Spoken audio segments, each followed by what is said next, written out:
નમસ્કાર વિદ્યાર્થી મિત્રો, તપોવન સાયન્સ એકેડેમીમાં આપનું હાર્દિક સ્વાગત છે। આજના ફિઝિક્સમાં ચેપ્ટર નંબર 14ના વિડિયો લેક્ચર 2માં આપણે લોજિક ગેટનો અભ્યાસ કરીશું।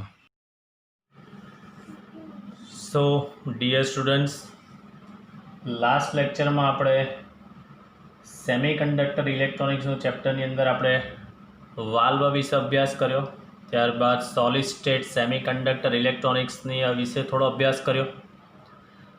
વાલ્વના મેં તમને ફોટોઝ મોકલેલા હતા, તે તમે જોયા, એના પરથી તમને થોડો આઈડિયા આવી ગયો હશે કે વાલ્વ જે છે તે કયા પ્રકારની એક ડિવાઇસ છે। ત્યારબાદ આપણે ઇલેક્ટ્રોનિક્સના બે પ્રકાર વિશે થોડું ડિસ્કશન કરેલું હતું, એનાલોગ ઇલેક્ટ્રોનિક્સ અને ડિજિટલ ઇલેક્ટ્રોનિક્સ। ત્યારબાદ નક્કી કરેલું હતું કે આપણે ડિજિટલ પહેલાં કમ્પ્લીટ કરીશું, તો આપણે સિગ્નલ વિશે અભ્યાસ કરી ગયા, બરાબર। સિગ્નલ વિશેનો અભ્યાસ આપણે કરી ગયા, એનાલોગ અને ડિજિટલ સિગ્નલ શું છે તે। હવે આપણે આની અંદર જે સમજવાનું છે તે લોજિક પદ્ધતિના પ્રકાર, કે ડિજિટલ ઇલેક્ટ્રોનિક્સ જે છે તે લોજિક પર ફંક્શન કરશે।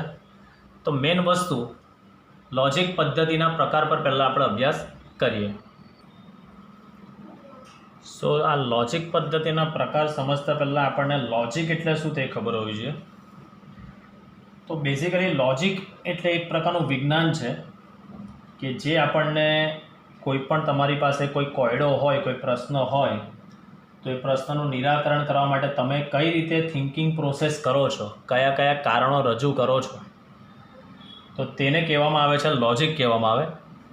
આ લોજિક એ ગ્રીક વર્ડ લોગોસ પરથી આવ્યું છે। આ એક હિસ્ટ્રી છે, સમજવા માટે, જાણવા માટે છે। આ લોજિક વર્ડ જે છે તે ગ્રીક શબ્દ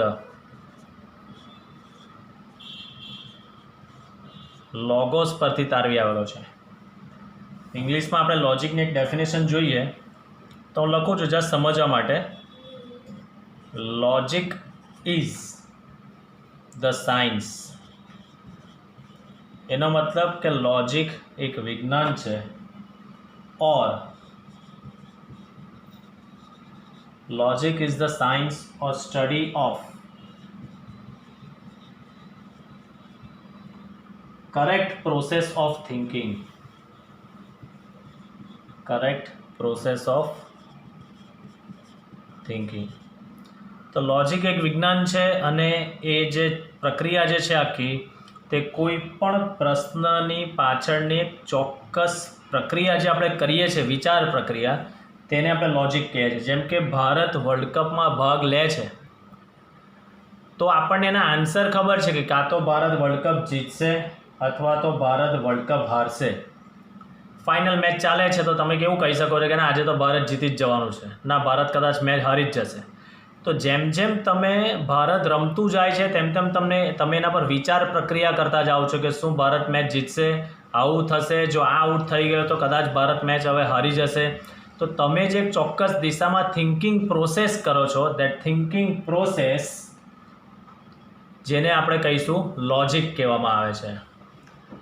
સો સ્ટુડન્ટ્સ, લોજિક એ ગ્રીક શબ્દ લોગોસ પરથી તારવી આવેલો છે ને logic is the science or study of correct process of thinking, or આપણે લખવું હોય તો લખી શકાય રિઝનિંગ। એટલે તમારી પાસે કોઈ પ્રશ્ન હોય તો પ્રશ્નની અંદરના જે જવાબો આવતા હોય છે, તો જવાબ કેમ આવતા હોય છે તેનું તમે રિઝનિંગ આપશો ને, તમે તેને કારણ આપશો, તો that is called the logic. So logic is the science or study of correct process of thinking or reasoning.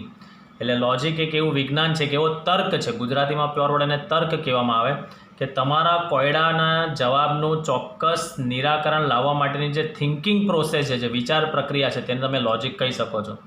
આકાશમાં વાદળ દેખાય એટલે તમે કેવી બે શક્યતા વિચારો કે કાં તો વરસાદ પડશે કાં તો વરસાદ નહીં પડશે। એટલે આન્સર તમને ખબર છે, પણ તમે એ આન્સરમાંથી કયો આન્સર ચોક્કસ આવશે તેની પાછળના તમે ચોક્કસ તર્ક આપશો। ના, હવે વાદળો વધતા જાય છે, વીજળીના કડાકા બડાકા થતા જાય છે, આ તમારા રિઝનિંગ છે, આ તમારા કારણો છે, એને આધારે તમે ચોક્કસ કહેશો કે હા ભાઈ, હવે તો વરસાદ પડવાનો જ છે।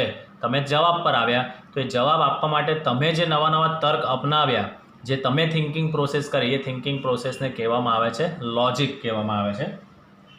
સો ધ સ્ટુડન્ટ્સ, લોજિક પદ્ધતિ જેનો ડિજિટલ ઇલેક્ટ્રોનિક્સમાં આપણો ઉપયોગ કરવાના છે, આપણો જવાબ તો છે, આ તો સમજવા માટે છે। આપણો જવાબ મેન અહીંયાથી ચાલુ થાય છે કે લોજિક પદ્ધતિના બે પ્રકાર છે। લોજિક પદ્ધતિના બે પ્રકાર છે, જેમાંનું પહેલું છે ધન લોજિક પદ્ધતિ. અહીંયા વોલ્ટેજના સંદર્ભમાં આપણે વાત કરીશું સ્ટુડન્ટ્સ. બીજી છે ઋણ લોજિક પદ્ધતિ. તો ધન લોજિક પદ્ધતિની અંદર શું આવશે તે તો અહીંયા લખી શકાય, આ પદ્ધતિની અંદર વધુ ધન વોલ્ટેજ, ડિજિટલ ઇલેક્ટ્રોનિક્સ આપણે ગઈકાલે જોઈ ગયેલા હતા 0 થી 5 વોલ્ટ પર ફંક્શન કરે. તો વધુ ધન વોલ્ટેજ જે હશે, વોલ્ટેજ ધન બી આવી શકે, ઋણ બી આવે. તો વધુ ધન વોલ્ટેજને આપણે શું દર્શાવીશું? 1 વડે. અને ઓછા ધન વોલ્ટેજને 0 વડે દર્શાવવામાં આવે છે.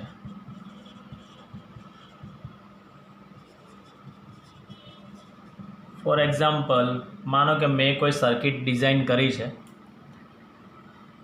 એ સર્કિટ જે મેં ડિઝાઇન કરી છે તેની અંદર મને આઉટપુટ વોલ્ટેજ ધારો કે 3.5 વોલ્ટ જોઈએ છે. તો 3.5ની ઉપર અપ ટુ 5 સુધી વોલ્ટેજ છે. તો 3.5 અને તેની ઉપરના બધા વોલ્ટેજ જે છે તે મને વધુ ધન વોલ્ટેજ કરીશ. એટલે ધારો કે મને આઉટપુટની અંદર 3.8 વોલ્ટ મળ્યા, તો એ મારી જે લિમિટ છે 3.5 તેના કરતાં વધારે છે, એટલે હું એને વધુ ધન વોલ્ટેજ ગણીશ. તો ડિજિટલમાં એને 1 કહેવામાં આવે. 2.9 વોલ્ટેજ ભલે ધન છે, પણ મારો કટ ઓફ કેટલો છે? 3.8 વોલ્ટ. તો 3.8 કરતાં મને નીચે મળતું હોય તો તેને હું શું કહી દઈશ? 0 કહી દઈશ. ફોર એક્ઝામ્પલ જુઓ, અહીંયા સમજવા માટે એક એક્ઝામ્પલ લઉં છું. આ જે છે મારી કટ ઓફ રેન્જ છે માની લઈએ 3.5 વોલ્ટ મારી કટ ઓફ રેન્જ છે. હવે 3.5 કરતાં મને કોઈ વોલ્ટેજ મળે છે અહીંયા 2.9 વોલ્ટ મળે છે. તો મારી કટ ઓફ રેન્જ 3.5 વોલ્ટ છે, એના કરતાં મને નીચે મળે છે, તો આને હું શું કન્સિડર કરીશ? એઝ અ 0 તરીકે. એની ઉપર ધારો કે મને કોઈ વોલ્ટેજ મળે છે, ધારો કે મને મળે છે 4.7 વોલ્ટ મળે છે, તો મારી કટ ઓફ લિમિટ કરતાં વધારે છે, તો આને હું કયા વોલ્ટેજ તરીકે કન્સિડર કરીશ? 1 તરીકે. એટલે આ જે છે દેટ ઇઝ ડિપેન્ડ ઓન મેન્યુફેક્ચરરને આપણી સર્કિટ પર હોય છે કે આપણને સર્કિટની અંદર કયા પ્રકારના વોલ્ટેજની જરૂરિયાત છે, તેના આધારે પદ્ધતિનો ઉપયોગ થતો હોય છે. બરાબર. તો ધન લોજિક પદ્ધતિની અંદર શું હોય સ્ટુડન્ટ્સ? કે વધુ ધન વોલ્ટેજને 1 તરીકે કન્સિડર કરીશું અને ઓછા ધન વોલ્ટેજને આપણે 0 તરીકે કન્સિડર કરીશું. બરાબર. વધુ ધન વોલ્ટેજને 1 તરીકે અને ઓછા ધન વોલ્ટેજને આપણે 0 તરીકે કન્સિડર કરીશું. ચાલો, ત્યારબાદ જોઈએ આપણે, આ ધન લોજિક પદ્ધતિ હતી. હવે આપણે આગળ જોઈએ બીજી ઋણ લોજિક પદ્ધતિ. હવે જે પદ્ધતિ છે તે ઋણ લોજિક પદ્ધતિ. ચાલો, તો આના કરતાં ઊંધી વસ્તુ, +5 વોલ્ટ હોય તો -5 વોલ્ટેજ બી તો હોઈ જ શકે. તો આની અંદર આપણે એવું નથી વિચારવાનું જે હમણાં કહીશ તે, આ પદ્ધતિમાં વધુ ઋણ વોલ્ટેજને 1 વડે અને ઓછા ઋણ વોલ્ટેજને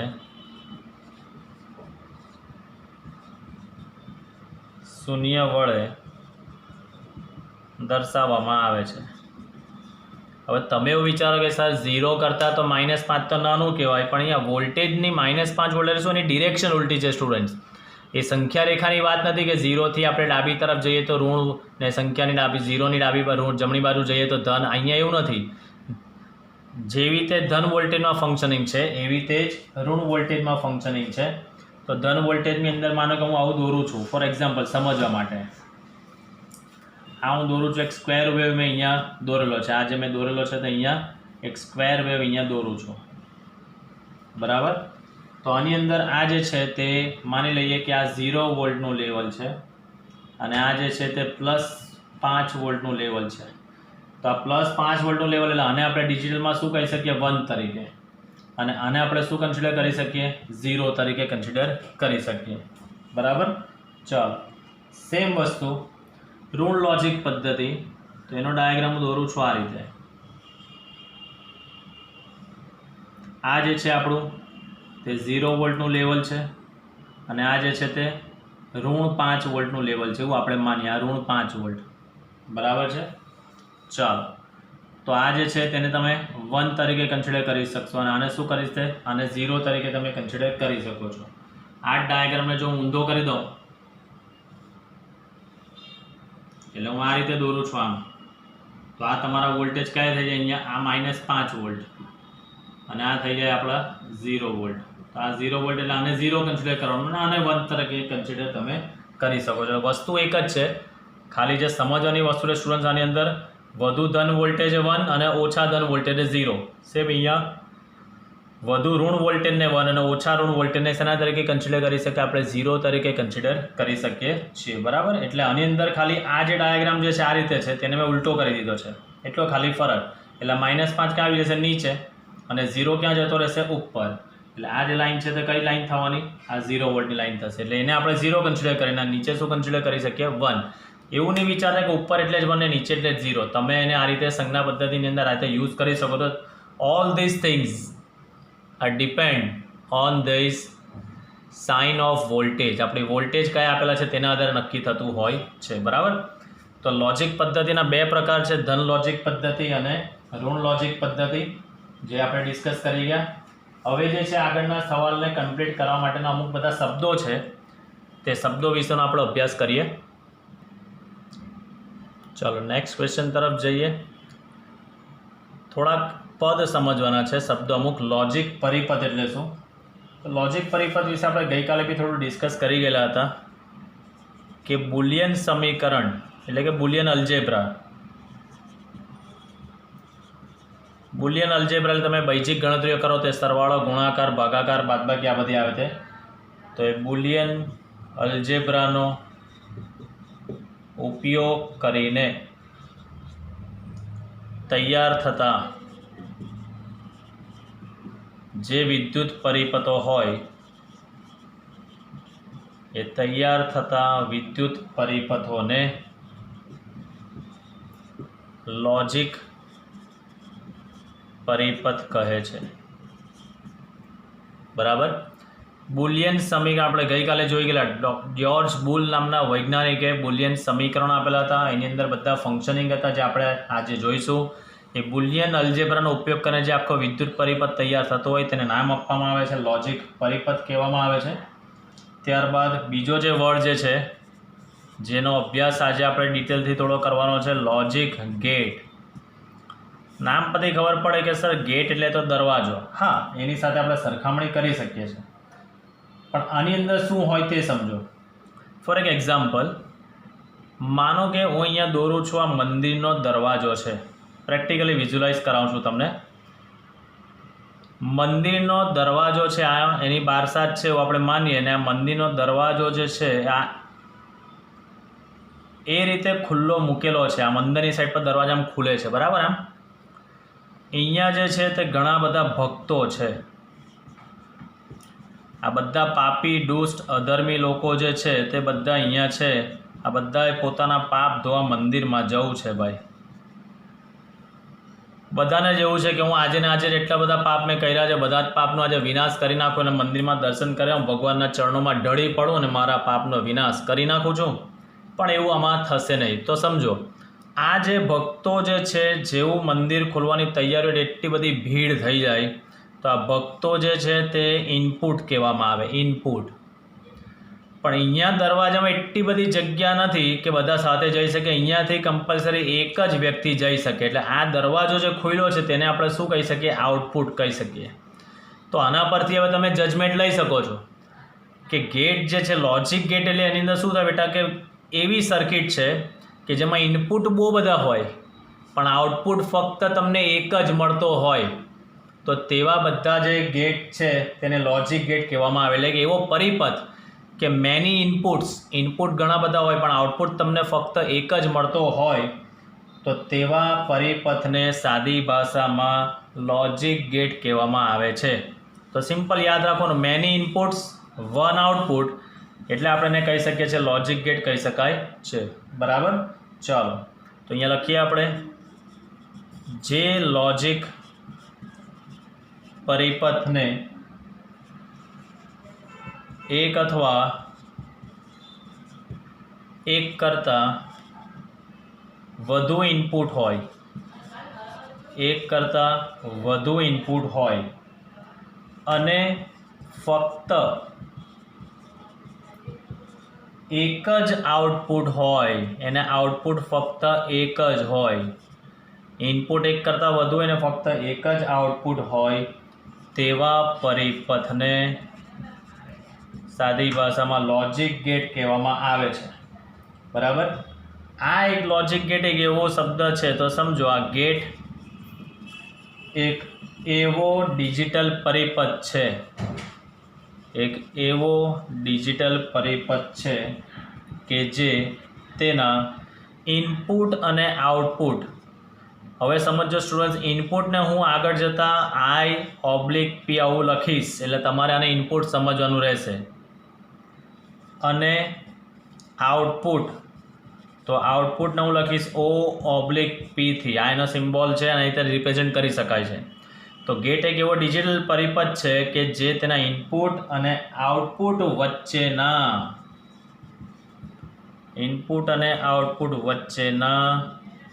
લોજિકલ સંબંધોનું, હવે તમને સમજાવું છું આ શું છે તે, લોજિકલ સંબંધોનું પાલન કરે છે. તો દરેક ગેટ આપણે જે અભ્યાસ કરવાના છે સ્ટુડન્ટ્સો, તે દરેક ગેટની અંદર ઘણા બધા ઇનપુટો હશે અને એના કારણે કયો આઉટપુટ મળશે તે ઇનપુટ અને આઉટપુટ વચ્ચે એક ચોક્કસ સંબંધ હશે. એ દરેક ગેટ એ સંબંધનું પાલન કરતો જ હોય. પછી એ ગેટ તમે ભારતમાંથી પરચેસ કરેલો હોય કે વિદેશમાંથી પરચેસ કરેલો હોય, એની ગેટના જે પર્ટિક્યુલર સંબંધો હોય એ સંબંધોનું પાલન કરવું જ પડે. જેમ કે આપણે RTOમાં પરીક્ષા આપવા જઈએ છીએ તો લાઇસન્સ કઢાવવા જઈએ તો લાઇસન્સ કઢાવવા માટે જે પરીક્ષાની અંદર જે પૂછેલા હોય કે આ હોય તો કયો નિયમ, આ હોય તો કયો નિયમ, એ નિયમોનું પાલન કરવું જ જોઈએ. ભલે આપણે કરતા નથી અલગ વસ્તુ છે, પણ ચોક્કસ નિયમોનું પાલન કરવું જ પડતું હોય છે. તો સેમ આની અંદર બી કે ગેટ એક એવો ડિજિટલ પરિપથ છે જે ઇનપુટ અને આઉટપુટ વચ્ચેના લોજિકલ સંબંધોનું શું કરતું હોય છે? પાલન કરતું હોય છે. બરાબર. લોજિક ગેટની અંદર આઉટપુટમાં ફક્ત બે જ સ્થિતિ હોય. એનો મતલબ બે સ્થિતિ એટલે કઈ? યા તો આઉટપુટ મળશે જ કમ્પલસરી, યા તો આઉટપુટ નહીં જ મળે. બરાબર. ડિજિટલમાં આપણે ગઈકાલે બી જોઈ ગયા ડિજિટલ સિગ્નલમાં કે યા તો મહત્તમ મૂલ્ય મળે કાં તો લઘુત્તમ જ મૂલ્ય મળે, એની વચ્ચેના મૂલ્ય મળતા નથી. તો સેમ આની અંદર બી કે જે આની આપણી પાસે જે લોજિક ગેટ છે તેના આઉટપુટને ફક્ત અને ફક્ત બે જ સ્થિતિ હોય છે. એ સ્થિતિ, આઉટપુટની સ્થિતિ કોના પર આધારિત હોય છે? ઇનપુટ પર હોય છે. બરાબર છે. જેવી રીતે ભારત વર્લ્ડ કપ જીતી ગયું છે, તો કેમ વર્લ્ડ કપ જીતી ગયું હોવું જોઈએ? ભાઈ બધા જ ખેલાડીઓ સારું રમ્યા હશે. સારું રમવું એ શું કહેવાય? ખેલાડીઓનું સારું રમવું ઇનપુટ કહેવાય. તો તેના આઉટપુટને ફક્ત બે જ સ્થિતિ હોય છે, જે ઇનપુટ સિગ્નલની સ્થિતિ પર આધારિત, ઇનપુટ સિગ્નલની સ્થિતિ પર આધારિત રાખે હોય છે. કે ઇનપુટ સિગ્નલ કેવું તમે આપ્યું છે તેના પર આધારિત હોય છે. બરાબર. આ જે લોજિક ગેટ છે બેઝિકલી એના 3 પ્રકાર આપણે ભણવાના છે. બરાબર. તેના આપણે 3 પ્રકારનો અભ્યાસ કરવાનો છે, જેના નામ હું અહીંયા લખું છું. OR ગેટ, ત્યારબાદ છે બીજો એક AND ગેટ, અને ત્રીજો જે અભ્યાસ કરવાનો છે તે NOT ગેટ. આ 3 જે છે તે વ્યવહારમાં મૂળભૂત લોજિક ગેટ છે. આ જે છે એ વ્યવહારના મૂળભૂત લોજિક ગેટ્સ છે. આ મૂળભૂત logic gates, that is called fundamental. આને શું કહેવાય? Fundamental gates.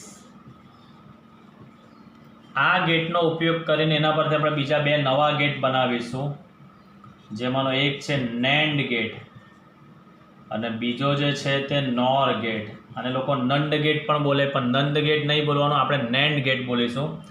આ જે ગેટ છે તેને સાર્વત્રિક લોજિક ગેટ્સ કે સાર્વત્રિક ગેટ કહેવામાં આવે, ધેટ ઇઝ યુનિવર્સલ ગેટ. આને કહીશું આપણે યુનિવર્સલ. કેમ? તે આવશે ત્યારે જોઈશું, અત્યારે રસ છે. ચાલો, તો બેઝિકલી આટલું હતું લોજિક ગેટ વિશે. ત્યારબાદ ત્રીજો પોઈન્ટ, ત્રીજું પદ જે સમજવાનું છે તે ધેટ ઇઝ કોલ્ડ, એનું નામ છે બુલિયન સમીકરણ.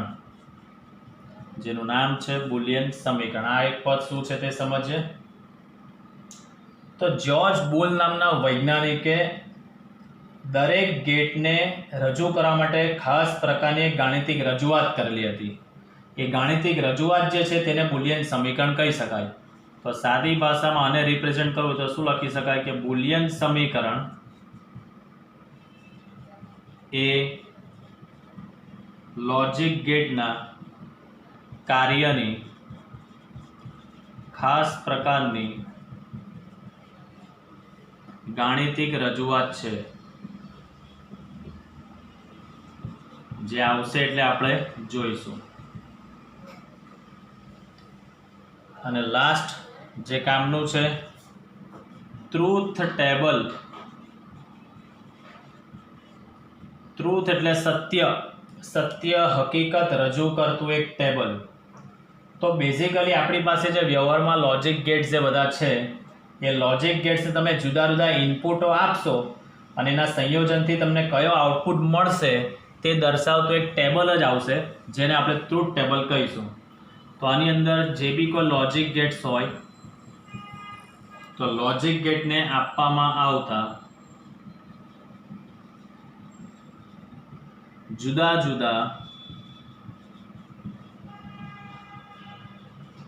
જુદા ઇનપુટોના સંયોજનો અને તેમને અનુલક્ષીને મળતા આઉટપુટને દર્શાવતા ટેબલને ટ્રુથ ટેબલ કહે છે. હવે કોઈના મનમાં વિચાર આવે, વાહ સાહેબ તમે તો ટીટી લખ્યું, અમે તો ટેબલ ટેનિસના માસ્ટર. પપ્પુ લોગ આ જે ટીટી છે that is called truth table એનું નામ છે. તો કોઈ પણ લોજિક ગેટ્સને આપણે ઇનપુટ આપીશું તો ઇનપુટના આધારે કયો આઉટપુટ એ આપવાનો છે તે દર્શાવતું ટેબલ હશે. તે ટેબલને આપણે નામ આપવાનું છે ભાઈ truth table.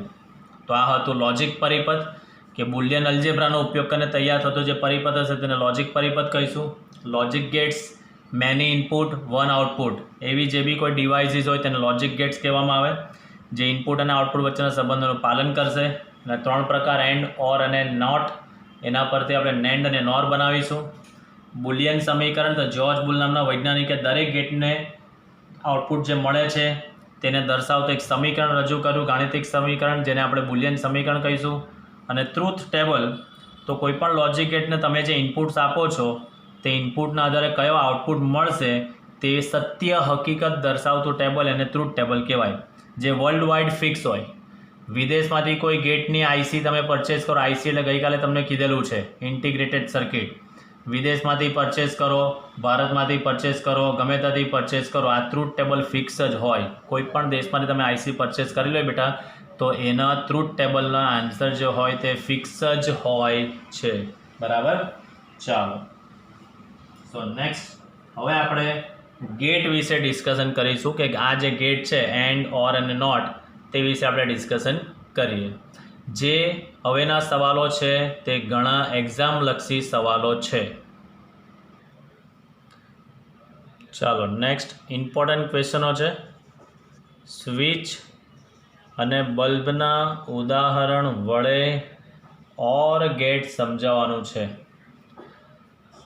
NCERT point of વ્યૂથી જોવા જઈએ તો આ જે ઓર ગેટનું ટ્રુથ ટેબલ કેવી રીતે આવે છે તેની કોઈ સાબિતી નથી, પણ આપણે એનું ટ્રુથ ટેબલ કેવી રીતે આવે છે તેની આપણે સાબિતી આપીશું. બરાબર? બિકોઝ તમે ફિઝિક્સ કોની પાસે ભણો છો? ફિઝિક્સ ગુરુ ગુંજન સોપારીવાલા સર પાસે. એટલે આપણે એની સાબિતી આપણે આપીશું. સમજો ઘણી સરળ છે. એનો હું અહીંયા ડાયાગ્રામ પહેલાં દોરું છું અને એને સમજીશું આપણે. અત્યારે અહીંયા હું દોરું છું, સ્વિચ દોરું છું 2. આ સ્વિચનો સિમ્બોલ છે ભાઈ. આ એક સ્વિચ,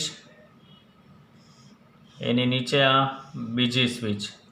આ 2 સ્વિચ છે, સ્વિચ એ અને સ્વિચ બી. બંનેને સમાંતરમાં જોડેલી છે. આ બંને સ્વિચ જે છે તેને મેં સમાંતરમાં જોડેલી છે. ચાલો, તેની સાથે હું એક 5 વોલ્ટની સપ્લાય બેટરી જોડી દઉં છું આ રીતે. ચાલો, આ જોડેલી છે સપ્લાય બેટરી. અહીંયાથી એક છેડો કાઢ્યો છે અને અહીંયા હવે એક વાયર સાથે અહીંયા એક બલ્બ મૂકું છું. શેના માટે મૂકું છું તે હવે કહીશ. આ બલ્બનો સિમ્બોલ છે, આ રાઉન્ડ કરી દેવાનો. આ જે છે that is the symbol of bulb. આ બેટરી અરે શેના ચિહ્નો છે? આ સ્વિચના ચિહ્નો છે. સ્વિચ એ ને અહીંયા છે સ્વિચ બી. ચાલો સમજો આખો પરિપથ જે છે આની અંદર 2 સ્વિચ આપણે લીધેલી છે. હવે આની સમજૂતી સમજો. ઘણી ઇઝી લેંગ્વેજમાં હું તમને સમજાવીશ. શોર્ટ પોઈન્ટ જ લખેલા છે પેમ્પલેટની અંદર, તમને આખી થિયરી ફૂલ મળી જશે. તો આકૃતિની અંદર આપણે જે દર્શાવેલી છે તે 2 સ્વિચ છે. 2 સ્વિચ એ અને બી બંને સમાંતરમાં છે. સ્વિચનું જે કનેક્શન છે તે બેટરી અને બલ્બ સાથે જોડેલ છે. ચાલો, મેન વસ્તુ આની અંદર ખાસ 2 સ્વિચ છે તો આપણને બંને સ્વિચના આધારે કેટલી શરતો આપણને મળી શકે, એટલે કેટલી કન્ડિશન આપણને મળી શકે તે આપણે સમજીએ. તો હવે જે પોઈન્ટ લખું છું તે પોઈન્ટ ખાસ યાદ રાખવા માટે છે. અહીંયા લખી જ દઉં છું, યાદ રાખો. તો આ જે સ્વિચ જે આપેલી છે એ સ્વિચની સંખ્યાના આધારે કેટલી શરતો બનશે તેનું સૂત્ર છે. તો આપેલ સ્વિચોની સંખ્યાના આધારે મળતી શરતોની સંખ્યા શોધવાનું સૂત્ર. આ સૂત્ર ખાસ યાદ રાખજો. 2 નો n ઘાત. તમે ઉપગણોની સંખ્યા શોધવા માટે 2 સૂત્ર લખતા હતા. 2 નો n ઘાત, જ્યાં n બરાબર લખી શકાય સ્વિચની સંખ્યા. જ્યાં n બરાબર લખી શકાશે ભાઈ સ્વિચની સંખ્યા. ચાલો હવે ખાસ સમજો. તો આપણી પાસે અહીંયા 2 સ્વિચ છે. આપણી પાસે અહીંયા 2 સ્વિચ છે. તો 2 નો n ઘાત એટલે 2 નો વર્ગ. 2 નો વર્ગ એટલે 4 શરત બનશે. હવે એ તો તમને ખબર પડી ગઈ કે ચાલો 4 શરત બને, પણ 4 શરત બનશે કઈ રીતે? તો આ 4ને પહેલાં અડધા ભાગમાં વિભાજિત કરવાનું. 2 અને 2 કેવી રીતે વિભાજિત કરવાનું તે હું તમને કહું છું. આ 2ને હજી પાછું વિભાજિત કરો. 1 અને 1. આ 2ને હજી પાછું વિભાજિત કરો તો 1 અને 1. ચેક કરો સ્ટુડન્ટ્સ, તમને 4 શરત મળી ગઈ. પણ એને લખવાની કઈ રીતે? તો આપણી પાસે 2 સ્વિચ છે તો સ્વિચની 2 જ પરિસ્થિતિ આવે. યા તો સ્વિચ ઓફ હોય યા તો સ્વિચ ઓન હશે. તો હું અહીંયા લખું છું સ્વિચ એ, સ્વિચ બી અને આપણા બલ્બની સ્થિતિ કે બલ્બ શું થશે તે સમજો ખાસ. હવે 4 શરત હું કેવી રીતે લખું છું તે.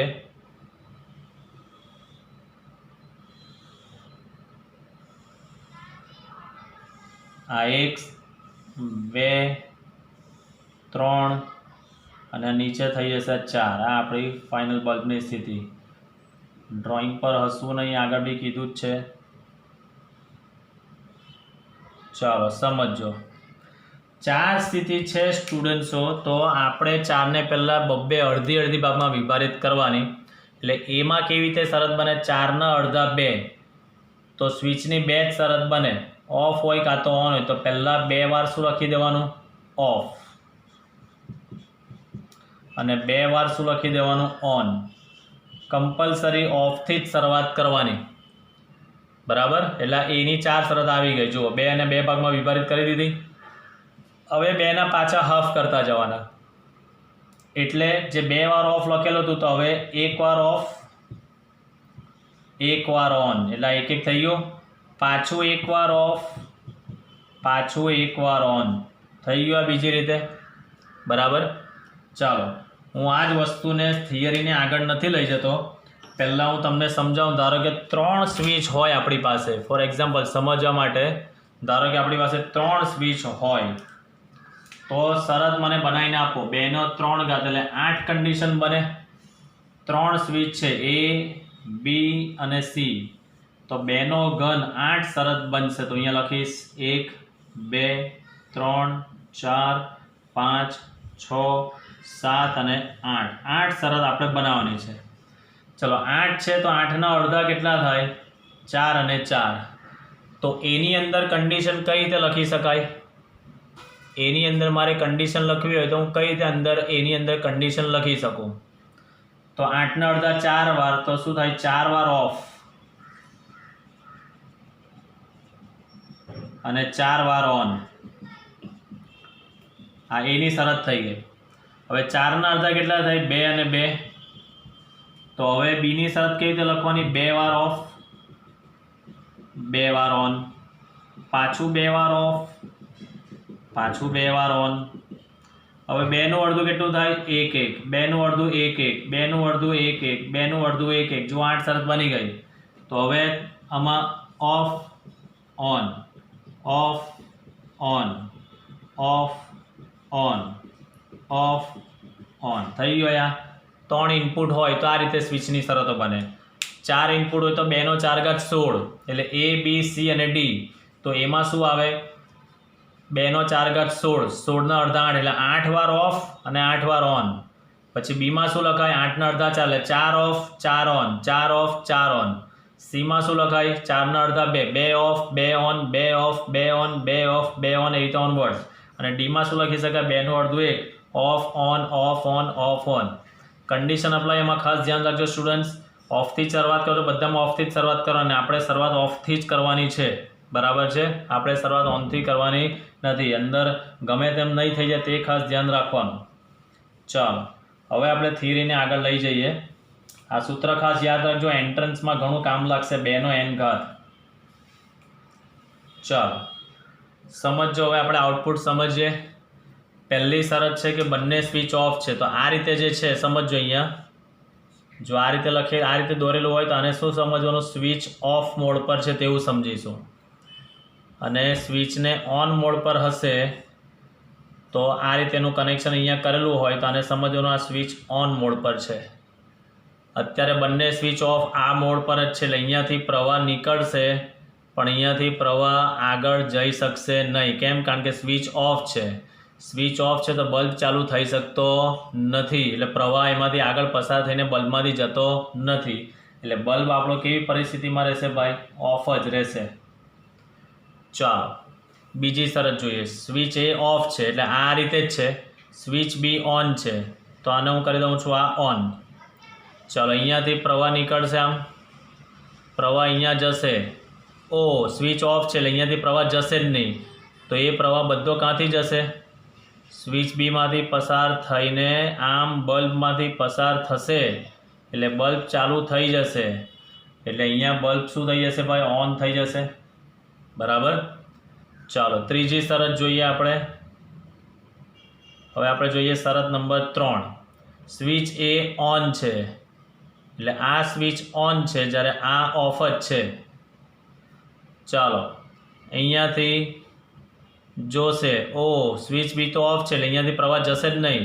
એટલે પ્રવાહ બધો ક્યાંથી જશે? અહીંયા સ્વિચ એમાંથી આમ ઓન છે એટલે અહીંયાથી આમ પ્રવાહ આગળ જશે, આગળ આવશે, બલ્બમાંથી પ્રવાહ પસાર થશે એટલે અહીંયા પણ બલ્બ થઈ જશે અહીંયા ઓન, બરાબર. ચાલો નેક્સ્ટ કન્ડિશન જોઈએ. બંને સ્વિચ ઓન કરવાની છે એટલે આને પણ ઓન કરી દઈએ છીએ આ રીતે. ચાલો અહીંયાથી પ્રવાહ નીકળશે. પ્રવાહ અહીંયાથી બી જઈ શકે છે, અહીંયાથી બી જઈ શકશે. એટલે પ્રવાહ બંનેમાંથી આમ વિભાજન પામશે. અહીંયા પાછો બંને પ્રવાહ ભેગા થઈ જશે અને બલ્બમાંથી ફ્લો થશે એટલે ફરી પાછો બલ્બ શું થઈ જશે? ચાલુ થઈ જશે. તો આની અંદર પણ બલ્બ આપણને શું મળશે ભાઈ? ઓન પરિસ્થિતિમાં જ મળશે, બરાબર. ચાલો ફરી પાછું એક વખત. પહેલાં બંને વખતે સ્વિચ જે છે તે આપણી ઓફ છે. અહીંયાથી પ્રવાહ નીકળ્યો સ્વિચ ઓફ છે અહીંયાથી જોશે સ્વિચ ઓફ છે એટલે પ્રવાહ આગળ જશે જ નહીં, એટલે બલ્બ તમારો ઓન થશે નહીં, એટલે બલ્બ ઓફનો ઓફ જ રહેશે. હવે સ્વિચ એ ઓફ છે પણ બી જે છે તે ઓન છે, એટલે પ્રવાહ બધો અહીંયાથી જ ફ્લો થઈ જશે, આ બીમાંથી જ આમ આગળ આવશે ને બલ્બ ચાલુ થઈ જશે, એટલે અહીંયા લખ્યું છે ઓન. એવી રીતે હવે એ ઓન છે ને બી ઓફ છે, તો પ્રવાહ બધો અહીંયાથી નીકળીને એમાંથી પસાર થશે તો બી બલ્બ ઓન થવાનો. બંને સ્વિચ ઓન હશે તો અહીંયાથી પ્રવાહ બંનેમાંથી વિભાજન પામશે, ભેગો થશે અહીંયા પાછો અને બલ્બમાંથી સીધો પસાર થશે, એટલે અહીંયા પણ ફરી પાછો બલ્બ ઓન થઈ જશે. હવે આ જે હતું, હવે આના પછી ટ્રુથ ટેબલ કેવી રીતે બનાવવાનું તો એ ખાસ યાદ રાખવાનું. ડિજિટલ ઇલેક્ટ્રોનિક્સની અંદર સ્વિચ ઓન થાય એટલે ઓનને આપણે રિપ્રેઝેન્ટ કરીશું 1 થી અને ઓફને આપણે રિપ્રેઝેન્ટ કરીશું 0 થી. એટલે જ્યાં મેં ઓફ લખેલું હશે ત્યાં 0 સમજવાનું, જ્યાં ઓન લખેલું હશે ત્યાં તમારે 1 સમજવાનું રહેશે. ક્લિયર? તો હવે હું આના પરથી ઓર ગેટનું અહીંયા જ ટ્રુથ ટેબલ બનાવું છું. સમજો, બહુ જ સરળ. ઇનપુટ છે આપણી પાસે એ બી અને બલ્બ ચાલુ થાય છે કે નહીં તે આઉટપુટ આપણે વાય થી રિપ્રેઝેન્ટ કરીશું. બરાબર? ચાલો હવે આપણે શરતો લખીએ. અહીંયા કેટલી શરત બની છે જુઓ, અહીંયા 4 શરત બની છે, એટલે આ 1, આ 2, આ 3 અને નીચે લખીશ અહીંયા 4. ચાલો શરત આપણે બનાવીએ. Of of on on. Of એટલે 0 લખવાનું, ડિજિટલમાં બાઇનરીનું 0 એટલે 0 0 1 1. Of on 0 1 0 1. તો હવે અહીંયા જુઓ આઉટપુટમાં of on on on. Of એટલે 0, બાકી બધા ઓન છે એટલે 1 1 અને 1. તો આ થઈ ગયું ઓર ગેટનું ટ્રુથ ટેબલ. યાદ આપણે આ રાખીશું કે જ્યારે એના બંને ઇનપુટ 0 હોય ત્યારે જ આઉટપુટ 0 મળે. જ્યારે એના બંને ઇનપુટ 0 હોય ત્યારે જ આઉટપુટ 0 મળે, એટલે એ કયો ગેટ રિપ્રેઝેન્ટ કરશે? ઓર ગેટ જ રિપ્રેઝેન્ટ કરશે. તો આની અંદર યાદ રાખવા માટેનું અહીંયા લખી દઉં છું, જ્યારે બંને ઇનપુટ 0 હોય, શૂન્યને બીજું તમે લો પણ કહી શકો, જ્યારે બંને ઇનપુટ લો હોય ત્યારે જ આઉટપુટ 0 મળે. એટલે બંને ઇનપુટ લો હોય તો જ આઉટપુટ લો મળે, બાકી બધામાં જો આઉટપુટ હાઈ જ મળે છે. કોઈ બી એક ઇનપુટ કે બંને ઇનપુટ હાઈ તો હોય તો બી આઉટપુટ હાઈ મળે જ છે. એટલે યાદ રાખવાનું કે ઓર ગેટની શરત કઈ? તો ઓર ગેટની શરત બંને ઇનપુટ 0 તો જ આઉટપુટ 0. ઓર ગેટની શરત કઈ? બંને ઇનપુટ 0 તો જ આઉટપુટ 0. ઓર ગેટની શરત કઈ? બંને ઇનપુટ 0 તો જ આઉટપુટ 0. એ થઈ ગઈ ઓર ગેટની શરત. બરાબર છે? ચાલો ત્યારબાદ એની પરિપથ સંજ્ઞા અહીંયા દોરું છું. સમજો, એની પરિપથ સંજ્ઞા એટલે પરિપથ હોય, ડિજિટલ પરિપથ દોરેલો હોય, એમાં ઓર ગેટનો યુઝ હોય તો એની સંજ્ઞા કેવી આવે તે સમજો. તો એની પરિપથ સંજ્ઞા અહીંયા દોરું છું. આ આપણો ઇનપુટ છે એ, આ આપણો ઇનપુટ છે બી. ઓર ગેટનો આવો શેપ દોરવાનો છે તમારે. આમ આ 3 3 વક્રાકાર આકાર છે. આ આપણો ઇનપુટ એ, આ ઇનપુટ બી અને આ આઉટપુટ વાય. તો આ થઈ ગઈ પરિપથ સંજ્ઞા, ઓર ગેટની પરિપથ સંજ્ઞા. અને જ્યોર્જ બુલ નામના વૈજ્ઞાનિકે એનું બુલિયન સમીકરણ આપેલું હતું. એનું બુલિયન સમીકરણ અહીંયા લખું છું, y that is equal to a plus b. y that is equal to a plus b. આ જે લખેલું છે તે શું છે? આ એનું બુલિયન સમીકરણ. આ જે લખેલું છે તેનું બુલિયન સમીકરણ. એને વંચાઈશું output y is equal to a or b. એટલે વચ્ચે પ્લસ કરેલું હોય તો સમજવાનું કે કયો ગેટ રિપ્રેઝેન્ટ કરે છે? ઓર ગેટ રિપ્રેઝેન્ટ કરે છે. એ કયો ગેટ રિપ્રેઝેન્ટ કરે છે? ઓર ગેટ રિપ્રેઝેન્ટ કરે છે. ક્લિયર? તો આ હતો આખો ઓર ગેટ. સ્વિચ એ અને બી બંને સમાંતરમાં જોડીશું, એની સાથે બેટરી અને બલ્બ જોડી દઈશું. તો આ બે સ્વિચના આધારે સ્વિચની કઈ કઈ પરિસ્થિતિઓ જનરેટ થઈ શકે, તો તેના માટેનું આ સૂત્ર છે 2n, જ્યાં n એટલે સ્વિચની સંખ્યા. તમે ગણ પરિચય ચેપ્ટર જો ભણ્યા હોય તો તેની અંદર ઉપગણોની સંખ્યા શોધવાનું સૂત્ર હતું 2n, જ્યાં n એટલે સભ્યોની સંખ્યા અથવા તો ઘટકોની સંખ્યા. તો અહીંયા આપણી પાસે બે સ્વિચ છે એટલે 2 નો વર્ગ 4. તો આ શરત લખવાની કઈ રીતે, તેનું આ શોર્ટકટ બનાવ્યું. 4 છે તો પહેલાં એના હાફ કરી દો, એટલે 2 વાર ઓફ 2 વાર ઓન. આ બેના પાછા ઓફ કરો એટલે ઓફ અને ઓન. એ પરિસ્થિતિ અહીંયા મૂકી બલ્બ ચેક કરી દો કે ક્યારે ચાલુ થાય છે, ક્યારે બંધ થાય છે. ડિજિટલ ઇલેક્ટ્રોનિક્સમાં ઓન એટલે 1 અને ઓફ એટલે લો, ઓફ એટલે 0. તો ઓફ ઓન ઓન, તેના બદલે ટ્રુથ ટેબલ બનાવ્યું 0 0 1 1 0 1 0 1. તો આઉટપુટ મળે છે 0 1 1 1. એનો મતલબ કે જ્યારે બંને ઇનપુટ લો હોય ત્યારે જ આઉટપુટ લો મળશે, અધરવાઇઝ આઉટપુટ હાઈ જ મળશે. આ એની પરિપથ સંજ્ઞા. આ પણ એક વક્રાકાર શેપ, આ ઉપરથી રાઉન્ડ શેપ છે, આ બી રાઉન્ડ શેપ છે. અને એનું બુલિયન સમીકરણ y = a+b. a+b લખીશું એટલે સમજવાવાળો તરત સમજી જશે કે અહીંયા OR ગેટનું ફંક્શન છે અને વંચાઈ y = a or b. અને શું વંચાઈ y = a or b તમે વાંચી શકો છો. તો આ હતું આપણો OR ગેટની થિયરી. ટ્રુથ ટેબલ જે છે તે ખાસ લખીને મોડે કરજો સ્ટુડન્ટ્સ. આના બેઝિસ પર દાખલા છે, એન્ટ્રન્સ પર નીટ હોય કે જેઈ હોય કે ગુજકેટ હોય. તો આ ટ્રુથ ટેબલના આધારે દાખલાની પ્રેક્ટિસ કરીશું ત્યારે તમને યાદ હોવું જરૂરી છે, નહીં તો આના દાખલા આવડશે નહીં. તો ટ્રુથ ટેબલ કમ્પ્લીટ યાદ રાખવાની.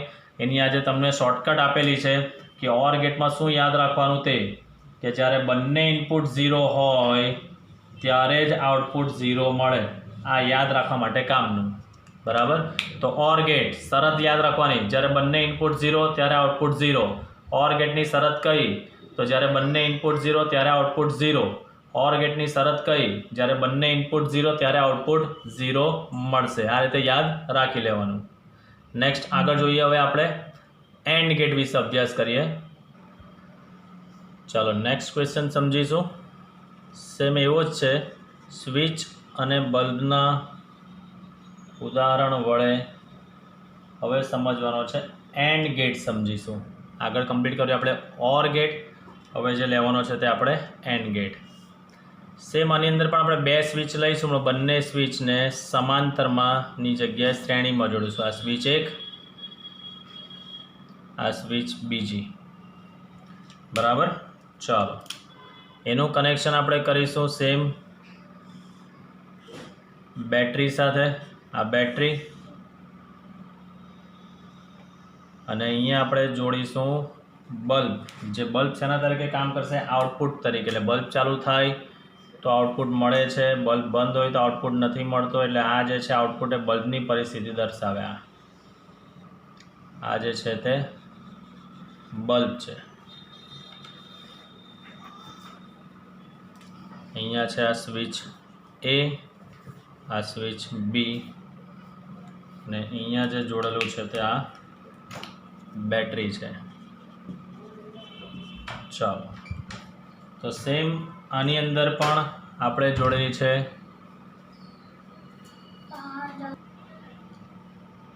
અહીંયા પણ આપણે બે સ્વિચ એ અને બી શ્રેણીમાં જોડેલ છે. તેની સાથે આપણે બેટરી અને બલ્બ જોડેલ છે. તેની જોડે બેટરી અને બલ્બ જોડેલા છે.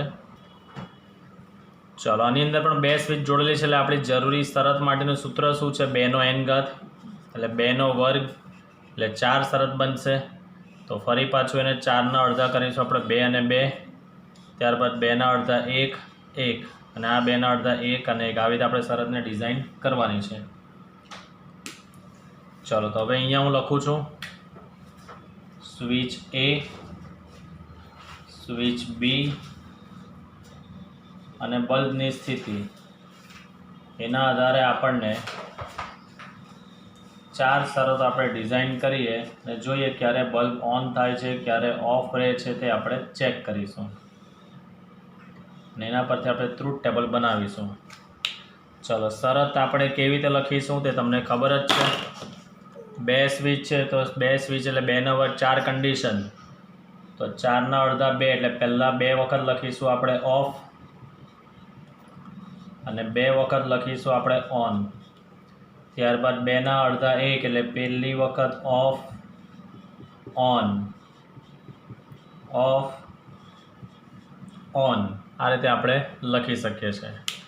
હવે આપણે ચેક કરીએ કે બલ્બ ક્યારે ચાલુ થશે. તો ઇનિશિયલ સ્ટેજ પર પહેલી બંને શરતમાં સ્વિચ ઓફ જ છે, જે અત્યારે ઓફ મોડ પર જ છે. તો કરંટ અહીંયાથી આગળ જશે જ નહીં. કરંટ આગળ જશે ને એટલે બલ્બ તમારો ઓન થશે નહીં, એટલે બલ્બ ઓફ જ રહેશે. તો અહીંયા લખું છું બલ્બ ઓફ પરિસ્થિતિમાં જ છે. સ્વિચ એ ઓફ છે પણ સ્વિચ બી ઓન છે. અહીંયાથી પ્રવાહ નીકળશે પણ અહીંયાથી આગળ જશે જ નહીં, કારણ કે આ સ્વિચ ઓફ છે. પછી ભલે આ સ્વિચ ઓન હોય પણ પ્રવાહ અહીંયાથી આગળ નહીં જશે, એટલે આ સ્વિચનો કોઈ મતલબ રહેશે જ નહીં, એટલે બલ્બમાંથી પ્રવાહ જશે જ નહીં. એટલે આ પણ કહેવાશે અહીંયા ઓફ જ રહેશે. હવે સ્વિચ એ આપણી ઓન છે પણ સ્વિચ બી આપણી ઓફ છે, બરાબર. આ ઓન કરી, આ ઓફ છે. પ્રવાહ અહીંયાથી નીકળશે, આમાં આગળ જશે પણ અહીંયાથી પ્રવાહ આગળ જશે નહીં, એટલે સ્વિચ બી તમારી ઓફ છે, એટલે બલ્બમાં કરંટ જશે જ નહીં. એટલે આ પરિસ્થિતિમાં પણ તમને બલ્બ તમારો ઓફ જ રહેશે. ચલો બંને સ્વિચ ઓન કરી દઈએ. અહીંયાથી પ્રવાહ ગયો, બલ્બ તમારો થઈ જશે ઓન, કારણ કે કરંટ બંને સ્વિચ ઓન છે એટલે ફ્લો થશે ને આગળ, એટલે અહીંયા આપણને બલ્બ કેવો મળશે? ઓન પરિસ્થિતિમાં મળશે. હવે આના પરથી આપણે ટ્રુથ ટેબલ બનાવીએ. તો હમણાં જ તમે જોઈ ગયા આગળના સવાલમાં કે ડિજિટલ ઇલેક્ટ્રોનિક્સની અંદર ઓફ એટલે 0, ઓન એટલે 1. તો આપણે ટ્રુથ ટેબલ લખીએ. ઇનપુટ એ, ઇનપુટ બી, આઉટપુટને વાયથી દર્શાવીશું. 4 શરત બનાવીશું, આ 1, 2, 3 અને અહીંયા ચોથી શરત. ચાલો શું લખાશે? ઇનપુટ 2 સ્વિચ છે તો આગળ જેવા જ લખાશે. શું લખાશે આગળ જેવા? એટલે 2 વખત ઓફ છે એટલે 0 0 1 1 0 1 0 1. એના આધારે આઉટપુટ શું મળે છે જુઓ, ઓફ ઓફ ઓફ અને ઓન, એટલે 0 0 0 અને 1. તો આનો મતલબ કે આઉટપુટ તમને ક્યારે મળ્યો? તો જ્યારે બંને ઇનપુટ તમારા 1 હોય ત્યારે જ આઉટપુટ 1 મળે છે. આમાં જોઈ શકો છો તમે. પેલામાં શું હતું? ઓર ગેટમાં બંને 0 હોય ત્યારે 0, બાકી બધે 1. અહીંયા જ્યારે બંને 1 ત્યારે જ તમને આઉટપુટ 1 મળશે, બરાબર. તો લખી શકાય અહીંયા, જ્યારે બંને ઇનપુટ 1 એટલે તમે એને હાઈ પણ કહી શકો. બંને ઇનપુટ 1 હોય ત્યારે જ આઉટપુટ 1 મળે, બાકી બધે જોઈ શકો છો તમે કેવું છે? 0 છે. એટલે આ યાદ રાખવા માટે ખાસ કામનું છે આ. ચાલો આનો આપણે દોરીએ હવે પરિપથ સંજ્ઞા. આનું આપણે દોરીએ